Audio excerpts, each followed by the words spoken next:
नमस्कार, नमस्ते बिहार में राहुल ओझा आपके साथ और मैं हूं रुचिका राज आपके साथ। और बिहार पुलिस में बड़ा फेरबदल हुआ है। 14 सीनियर आईपीएस अफसरों के तबादले किए गए हैं। इसमें आईजी से लेकर एसपी रैंक के अधिकारी शामिल हैं। मुजफ्फरपुर के आईजी शिवदीप लांझे का तबादला कर दिया गया है। उन्हें पूर्णिया का नया आईजी बनाया गया है। वहीं बाबूराम डीआईजी मुजफ्फरपुर बनाए गए हैं। राकेश राठी आईजी प्रशिक्षण बनाए गए हैं। तो ये बड़ा बदलाव किया गया है। पटना से ये बड़ी खबर, जहां पर विकास कुमार बेगूसराय के डीआईजी अब बनाए जा चुके हैं। शिवदीप लांझे अब पूर्णिया रेंज के आईजी होंगे। इसके साथ साथ 14 आईपीएस अधिकारियों का तबादला हुआ है। शालीन आईजी विशेष सशस्त्र पुलिस बनाए गए हैं। तो पटना से खबर, जहां 14 आईपीएस अधिकारियों का तबादला किया गया है। 14 में से कुछ ये नाम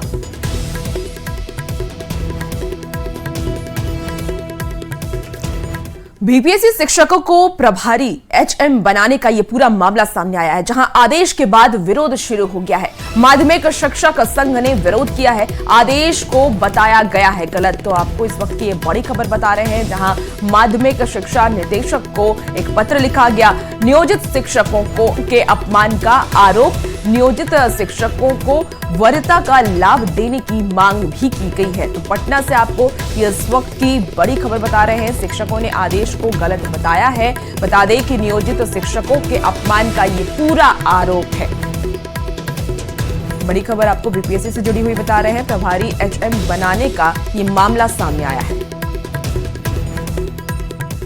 वंदे भारत ट्रेन पर पथराव हुआ है। रांची से पटना जा रही वंदे भारत ट्रेन पर पथराव हुआ है। रोड़ेबाजी में train number 22350 Vande Bharat express के शीशे टूट गए हैं। बताया जा रहा है कि हजारीबाग के चरही और बेस रेलवे स्टेशन के बीच में पथराव किया गया है। वंदे भारत ट्रेन पर पत्थर बरसाए गए हैं। इससे काफी नुकसान हुआ है। बोगी नंबर E1 में सीट नंबर 5 और 6 के पास का खिड़की का शीशा पूरी तरह से चकनाचूर हो गया है। हालांकि राहत की बात है कि ट्रेन में बैठे किसी यात्री को कोई नुकसान नहीं हुआ। हाई क्लास ट्रेन में सुरक्षा में चूक को लेकर कई सवाल भी हैं। आधिकारिक रूप से अब तक कुछ नहीं कहा गया है। आधिकारिक पुष्टि भी नहीं की गई है कि किसने और क्यों पत्थरबाजी की है। तो तस्वीर जहां देखिए, शीशे आपको टूटे हुए नजर आ रहे होंगे और वंदे भारत एक्सप्रेस पर पथराव और पथराव की ऐसी घटनाएं लगातार सामने आ रही है। और ऐसे में लगातार जांच की बात भी कही जाती है। ट्रेन पर जब पथराव होता है उसके लिए कानून भी है और कड़ी सजा का प्रावधान भी है। लेकिन इसके बावजूद भी ऐसी घटनाएं लगातार सामने आ रही है और सीसीटीवी फुटेज के जरिए ये जो असामाजिक तत्व हैं उनकी पहचान की कोशिश हो रही है। देखिए, रांची से पटना तक चलने वाली सबसे high speed train Vande Bharat train में शीशा टूटने की खबर सामने आ रही है। बताया जाता है कि रांची से जो है पटना की और वंदे भारत ट्रेन जा रही थी और इसी दौरान चरही से बेस के बीच में जो है पथराव होता है और उसके बाद बोगी नंबर E1 का जो सीट नंबर 5 और 6 है उसी बीच का जो है वो शीशा टूट जाता है। बताया भी जाता है कि यह जो पथराव है अज्ञात लोगों के द्वारा किया गया है और इसकी सूचना जो है वो आरपीएफ को दी गई है। आरपीएफ जो है अपने स्तर से इस पर छानबीन कर रही है कि आखिर कैसे पथराव हुआ। पथराव होने के बाद जो है वो शीशा में दरार आई है। हालांकि इस घटना को लेकर है अभी तक जो है सभी हालात जो है वो सामान्य बताए जा रहे हैं। किसी तरह का कोई हताहत की खबर नहीं है और जो यात्री यात्रा कर रहे थे वो अभी जो है सुरक्षित बताए जा रहे हैं। सुशांत सोनी, न्यूज 18, हजारीबाग। तेजस्वी यादव ने एक बार फिर अपराध के आंकड़े जारी कर नीतीश सरकार पर निशाना साधा है, जिस पर एनडीए नेताओं ने पलटवार करते हुए कहा कि अच्छा होता कि तेजस्वी अपने माता पिता के कार्यकाल के आंकड़े जारी करते, जब अपराध तो होता ही था, सीएम आवास पर समझौते भी होते थे। सवाल है कि लॉ एंड ऑर्डर पर कौन सच और कौन झूठ बोल रहा है।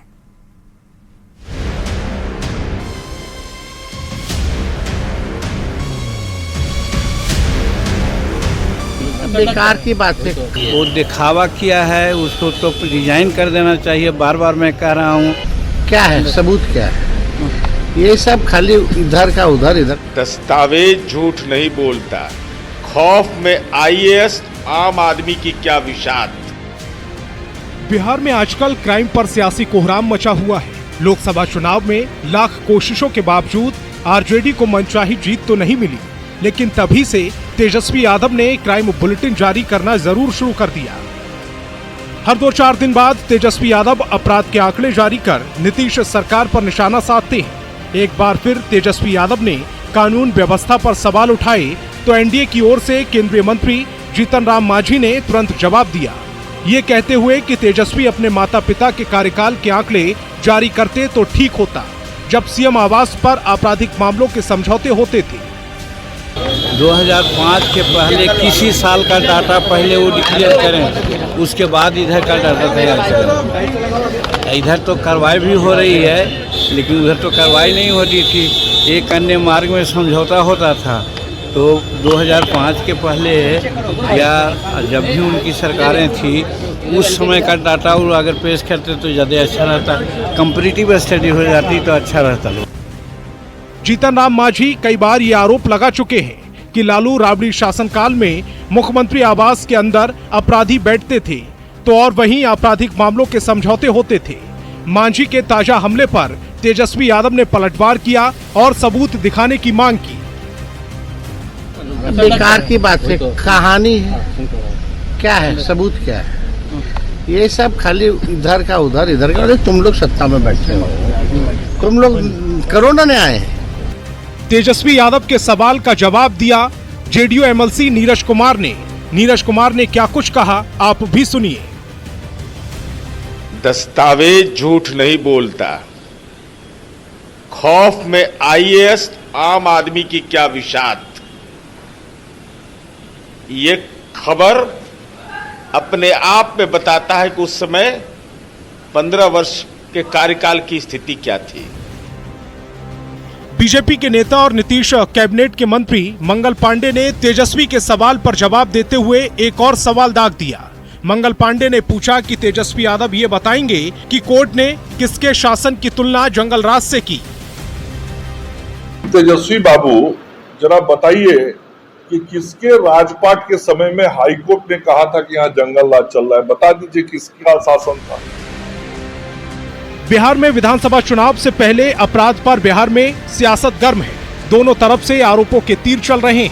तेजस्वी यादव जैसे ही अपराध पर नीतीश सरकार को घेरते हैं, एनडीए के नेता लालू राबड़ी शासन के उन 15 सालों का आईना सामने रख देते हैं और बताने लगते हैं कि कैसे कोर्ट ने भी उस समय के शासन की तुलना जंगल राज से की थी। अब सवाल है कि लॉ एंड ऑर्डर पर कौन सच और कौन झूठ बोल रहा है। न्यूज़ 18 के लिए अमित कुमार और धर्मेंद्र कुमार के साथ छपरा से संतोष गुप्ता की रिपोर्ट।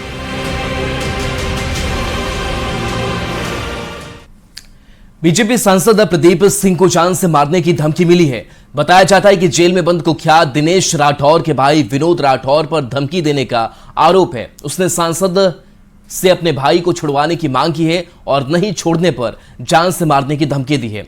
अररिया के बीजेपी सांसद प्रदीप सिंह ने इस मामले में थाने में केस दर्ज कराया है।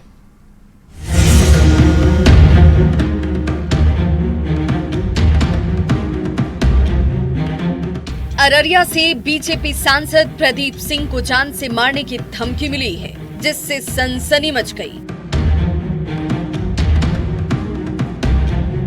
बताया जाता है कि सांसद को धमकी जिस फोन नंबर से दी गई, वो कॉल नेपाल से आया था। धमकी देने वाले शख्स ने अपने मैसेज में भाई को जेल से छुड़वाने की मांग की और नहीं छोड़ने पर जान से मारने तक की धमकी दी। सांसद के नंबर 8287978430 पर मिली धमकी। नेपाली नंबर 977931906774 से मैसेज के जरिए धमकी। मेरे भाई को जेल से छुड़वाओ, नहीं तो मार देंगे, गोली बम से तुम्हें उड़ा देंगे।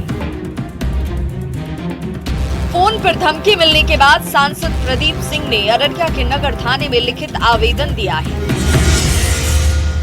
देखिए, एंटी क्रिमिनल मैं बात करता हूं, पहले से क्रिमिनल का खिलाफ मैं बोलता रहा हूं। एक दिनेश राठौर अपराधी सजा हुआ है उनको, आज से 5 साल पहले, और सजा के बाद उनके पूरे परिवार क्रिमिनल हिस्ट्री है। उनका एक भाई है नेपाल में, विनोद राठौर, जेल में बंद है। एक भाई विजय राठौर है, वो भी बंद है। तो ऐसे धमकी देते रहता है, पहले भी दिया था। और चूंकि एंटी क्रिमिनल में बात करता हूँ। बीजेपी सांसद प्रदीप सिंह को जान से मारने की धमकी मिलने के बाद उनके समर्थकों में भी नाराजगी है। आरोपी की तत्काल गिरफ्तारी की मांग की जा रही है। बताया जाता है कि जेल में बंद कुख्यात दिनेश राठौर के भाई विनोद राठौर ने ही नेपाल से सांसद को धमकी दी है। पुलिस अब इस मामले की जांच में जुटी है। न्यूज़ 18 के लिए अररिया से सतीश कुमार की रिपोर्ट।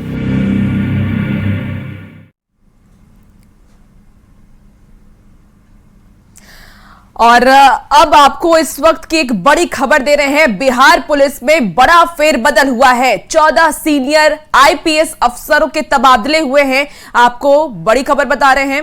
और आपको लैंड फॉर जॉब मामले से जुड़ी हुई बड़ी खबर आज की बता रहे हैं। लैंड फॉर जॉब मामले में सुनवाई राउज एवेन्यू कोर्ट में सुनवाई होगी। तो बड़ी खबर आपको इस वक्त बता रहे हैं, जहां सीबीआई ने दायर की थी चार्जशीट। तो बड़ी खबर इस वक्त आपको बता रहे हैं, 78 लोगों को बनाया गया आरोपी। तो लैंड फॉर जॉब मामले में आज सुनवाई होनी है। बड़ी खबर, जहां आरोपियों में लालू प्रसाद और तेजस्वी यादव पेश होंगे। नौकरी पाने वाले 38 उम्मीदवार भी इसमें शामिल होंगे। तो बड़ी खबर आपको इस वक्त हम पटना से बता रहे हैं, जहां लैंड फॉर जॉब मामले में आज सुनवाई राउज एवेन्यू कोर्ट में सुनवाई होगी। मामले में सीबीआई ने दायर की चार्जशीट। साथ ही 78 लोगों को बनाया गया है आरोपी। आरोपियों में लालू प्रसाद यादव, तेजस्वी समेत नौकरी पाने वाले 38 उम्मीदवार शामिल हैं। तो इस वक्त ये बड़ी खबर, जहां लैंड फॉर जॉब मामले को लेकर के बड़ी खबर सामने आ रही है। लैंड फॉर जॉब मामले को लेकर के कहा जा रहा है कि लालू प्रसाद यादव ने जॉब इसलिए दिया कि उन्होंने जमीन लिया, और इसी को लेकर के अब कार्रवाई हो रही है, जिसमें आज सुनवाई होनी है। अगर आप हवाई यात्रा करते हैं तो ये खबर आपके लिए है, क्योंकि बहुत जल्द पटना एयरपोर्ट हाईटेक होने जा रहा है। पटना से सटे बिहटा में बन रहे आधुनिक एयरपोर्ट का जायजा सीएम नीतीश ने लिया और इसके निर्माण को लेकर कई निर्देश भी अधिकारियों को दिए।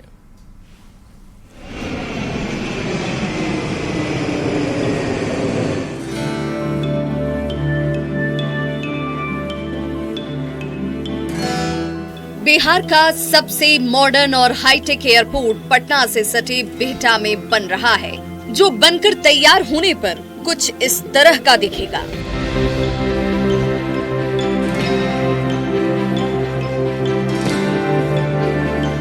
पटना एयरपोर्ट बेहद हाईटेक होगा, मॉडर्न सुविधाओं से लैस होगा।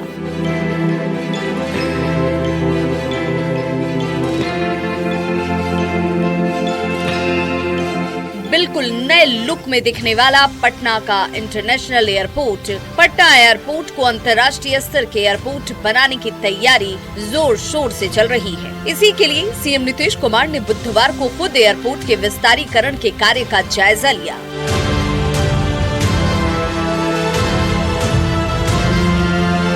नए टर्मिनल बिल्डिंग का काम जल्द पूरा करने का निर्देश खुद मुख्यमंत्री ने दिया और इस दौरान दोनों डिप्टी सीएम और मंत्री विजय चौधरी उनके साथ रहे। देखिए, इस काम में बहुत प्रगति है और मेरा ये जो जिस प्रकार से आज माननीय मुख्यमंत्री जी ने पूरी चीज़ों की समीक्षा की है, सभी देखने का भी काम किया। जो नए टर्मिनल बन रहे हैं उसमें जो 6 एरो ब्रिज बनेगा, जिससे कि यात्रियों को सीधे प्लेन में जाने की सुविधा होगी। करीब 700 से ऊपर कारों की पार्किंग की व्यवस्था है और साथ ही साथ पूरे जो एयरपोर्ट को स्पेसियस, जो नया मॉडल एयरपोर्ट सभी जगह जो बना है, उस नए मॉडल के साथ बन के तैयार हो रहा है। करीब 62 काउंटर होंगे, जो सिक्योरिटी चेकअप के काउंटर होते हैं। तो ऐसी पूरी जो पटना के लोगों को, पटना के आसपास के राजधानी के लोगों को हम कह सकते हैं ये सुविधा मिलेगी। को अत्याधुनिक एयरपोर्ट देखने को मिलेगा। साथ ही साथ बिहटा एयरपोर्ट भी अपने आप में तुरंत में उसको भी उसका भी काम आगे बढ़ने जा रहा है।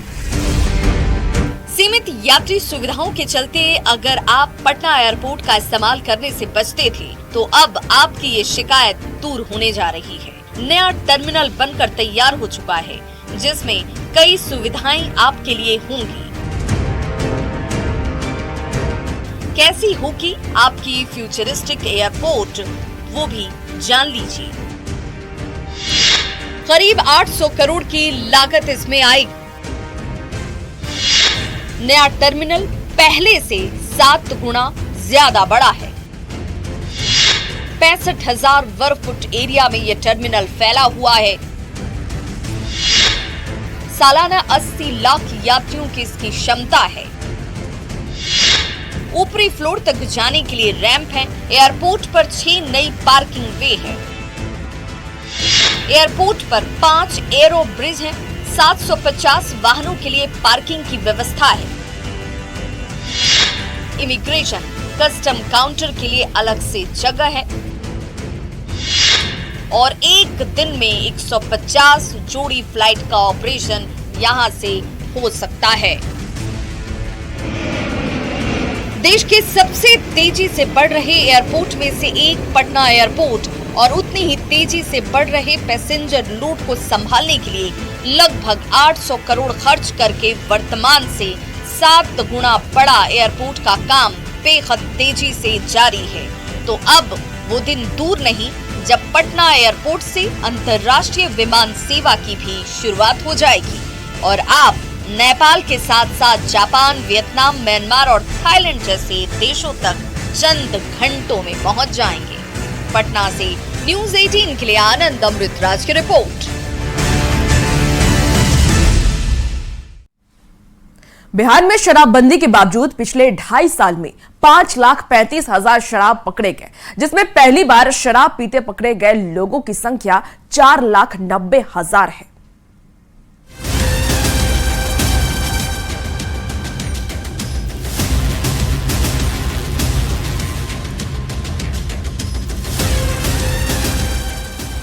बिहार में शराबबंदी है, लेकिन ना तो शराब की तस्करी थम रही और ना शराबियों की संख्या घट रही। एक आंकड़े के मुताबिक पिछले 2.5 साल में 5,35,000 लोगों को शराब पीने के अपराध में पकड़ा गया है। इनमें पहली बार शराब पीते पकड़े गए लोगों की संख्या 4,90,000 है, जिनसे 142 करोड़ रुपए का जुर्माना वसूला गया। 1 अप्रैल 2022 को राज्य सरकार ने शराबबंदी कानून में संशोधन करते हुए जुर्माने का प्रावधान किया था, जिसमें पहली बार शराब पीते हुए पकड़े जाने पर 2 से 5,000 रुपए का जुर्माने का प्रावधान है और जुर्माने की राशि न भरने पर ज्यादा से ज्यादा 1 महीने की सजा दी जाती है। इसके अलावा दूसरी बार शराब पीते हुए पकड़े जाने पर 1 साल की सजा का प्रावधान है।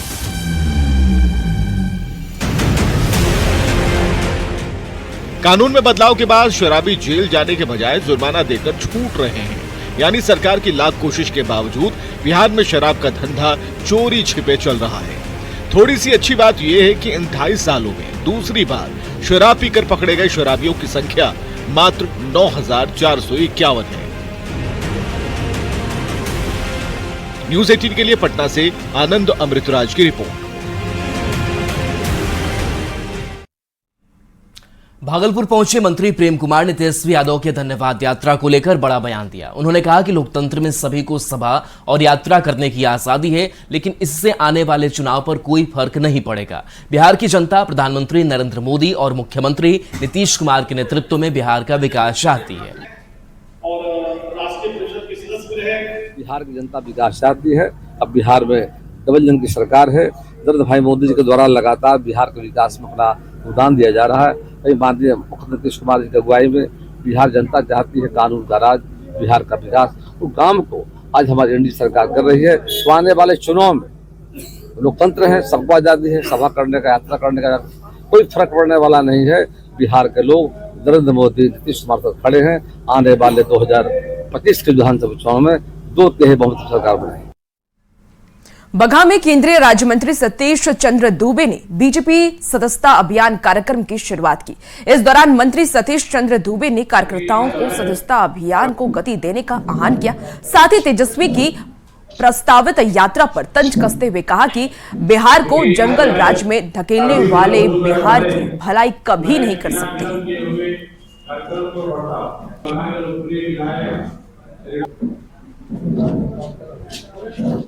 का सरकार रहा और मिनी चंबल के नाम से जाना जाता था चंपारण को। उस पवित्र नाम जो गांधी जी के शरणस्थली कर्मस्थली माना जाता है, लौह कुश की धरती माना जाता है, उस जगह को कलंकित करने का काम कोई किया तो आरजेडी का सरकार किया। और पुनः बिहार की जनता उस स्थिति में नहीं जाना चाहती है, चाहे लाख तेजस्वी जी अपना रथ निकाल ले, हर गांव में जाए, हर बूथ पर जाए, उससे कोई असर नहीं पड़ने वाला है। और चलिए एक छोटे से ब्रेक का वक्त है, चलते वापस आते हैं।